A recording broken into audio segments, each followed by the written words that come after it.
Hello everyone. Today we are going to discuss the first kingdom of India. यानी first kingdom of India. Friends, Magad. I told about the Magad. Magad was a powerful kingdom.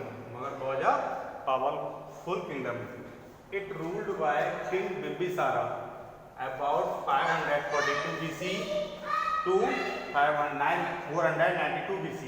Students ये BC जो थी ये उल्टी चलती थी। कैसे चलती थी ये? डिसेंडिंग ऑर्डर में, यानी उल्टी चलती थी ये। जैसे दिया है कि स्टार्टिंग हुई 542 से और एंड हुई 492, यानी उल्टी। जब जीरो हुआ उसके बाद एडी स्टार्ट हुआ, यानी एरा बिफोर क्रिस्ट, जो टाइम था वो बिफोर क्रिस्ट, यानी ईसा मसीह की जन्म लेने से पहले। तो अब देखिए students, the first king of Magadh Bimbisara, it is a powerful ruler and it is the capable also, it is a capable ruler. क्या था? He was a capable ruler and his kingdom, देखिए Bimbisara was a great devotee of Buddha. Bimbisara was a great devotee of Buddha, यानी वो महात्मा बुद्ध का बहुत बड़ा devotee था, यानी उनकी भक्ति करता था। बट उसके अलावा वो जो जैन धर्म था उसके जैन तीर्थंकारा थे Mahavir also received support from him, यानी उनकी भी उसे सपोर्ट मिलती थी। किसकी? जो जैन रिलीजन्स के तीर्थंकारा थे Mahavira Swami. But Bimbisara's capital was Rajgriha. ये जो मगध रेस्टोरेंट बिहार के जो पटना एरिया उसमें पड़ता है, पटना जो था, अब राजगृह क्या थी? उसकी कैपिटल थी। राजगृह क्या थी? उसकी कैपिटल थी। बुद्ध का यानी डिवोटी ऑफ बुद्ध का डिवोटी था वो, यानी उनको बहुत मानता था, उनको बहुत मानता था। और जो जैन रिलीजन था, तीर्थंकारा थे महावीर स्वामी, उनकी भी सपोर्ट उससे मिलती थी। And he married Kosala Devi of Kosala, यानी जो कोसाला जनपद था, महाजनपद था, वहाँ की जो क्वीन थी, वहाँ की जो प्रिंसेस थी, उनसे उसने मैरिज की, जिससे उसने अदर जो किंगडम्स थे उसने अपना रिलेशन बढ़ाया, अपने फ्रेंडली रिलेशन किए। उसने क्या किया?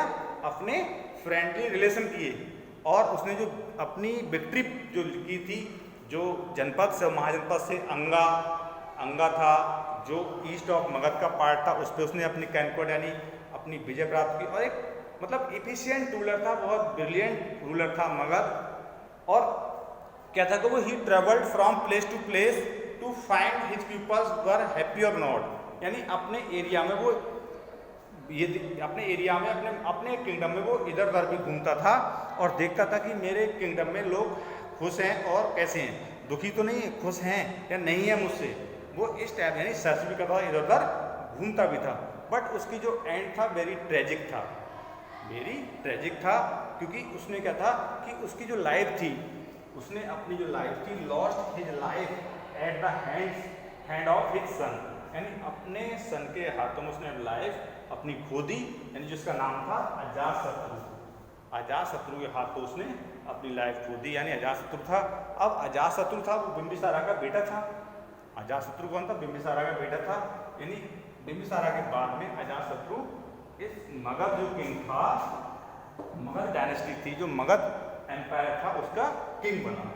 यानी इसके बाद में क्या था कि अब ये क्या था, एक बहुत इसकी पॉलिसी थी बहुत कैसी थी?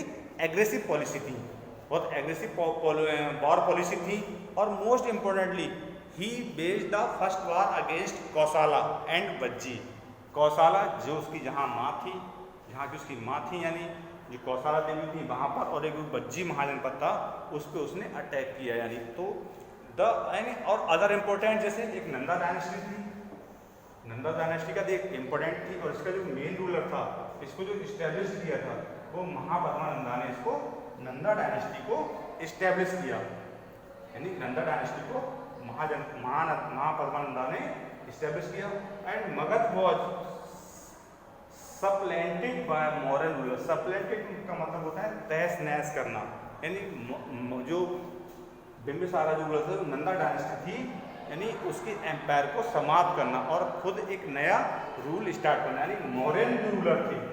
मौर्यन रूलर, इसके नंदा डायनेस्टी के बाद में मौर्यन रूलर आए और नंदा डायनेस्टी को एंड करके जो मौर्यन रूलर थे उन्होंने अपनी डायनेस्टी इस्टेब्लिश की। यानी और ये कब इसको मतलब इसको तहस किया मगध डायनेस्टी को, जो नंदा डायनेस्टी थी इसको तब इस्टेब्लिश, यानी मौर्यन रूलर ने तब इस्टेब्लिश किया जब ये नंदा डायनेस्टी अपने सर्वोच्च शिखर पे थी, यानी एक ग्लोरी जिसे कहते हैं। यानी एक जो एम्पायर था, मगध एम्पायर था, एक टॉप पे था, उसका नाम था कि मगध एम्पायर, उसका रूलर नंदा डायनेस्टी, उसका फाउंडर बिंबिसारा, यानी एक बड़े ब्रिलियंट रूलर हुए थे। तब उसको लास्ट में आकर नंदा डायनेस्टी को मौर्यन रूलर्स ने उसको एंड किया, उस डायनेस्टी को। That's all students.